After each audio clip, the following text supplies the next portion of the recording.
Titan नामी आबिदोस America में कायम कंपनी ओशन गेट एक्सपीडिशन चलाती थी, जिसकी खुसूसियात थी कि उसे 96 घंटे तक जेरे आब रहने के लिए बनाया गया था। टाइटेन तबाह होने से मुतालिक अमरीकी बहरिया के सीनियर एहलकार ने अमरीकी जरीदे को इंटरव्यू में आबिदोस से मुतालिक नया इंकशाफ किया है। गैर मुल्की मीडिया रिपोर्ट्स के मुताबिक अमरीकी बहरिया के एहलकार ने अमरीकी जरीदे को बताया कि टाइटेन आबिदोस के लापता होने के फौरन बाद ही उसके तबाह होने का पता चला लिया था। अमरीकी अखबार को एहलकार ने बताया कि रिकॉर्डिंग सबमरीन की नकलो हरकत की निगरानी के निजाम ने रिकॉर्ड की। ये रिकॉर्डिंग टाइटेन के गायब होने के करीबी इलाकों से रिकॉर्ड की गई थी। उन्होंने कहा कि समंदर के नीचे धमाके से मिलती जुलती आवाजों की इतला कोस्ट गार्ड कमांडर को दी थी, लेकिन आबिदोस तबाह होने के हक में शवाहिद नहीं थे, इसलिए सर्च ऑपरेशन जारी रखा गया, जबकि टाइटेन की तलाशी के लिए आला खुफिया सुराग रसा निजाम का इस्तेमाल किया गया। जुमेरात को वॉल स्ट्रीट जर्नल ने रिपोर्ट किया कि अमरीकी फौज ने इतवार को आबिदोस के लापता होने के फौरन बाद पानी के अंदर आबिदोस की निगरानी करने वाले खुफिया आलात की मदद से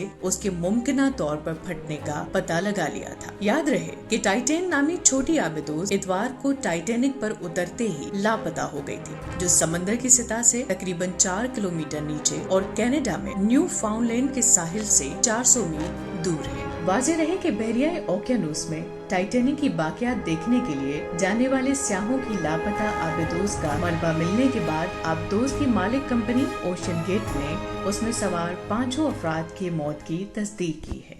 ऐसी मालूमाती वीडियोस के लिए सब्सक्राइब करें हमारा YouTube चैनल इन्फो डायरी और फॉलो करें हमारा Facebook पेज इन्फो डायरी।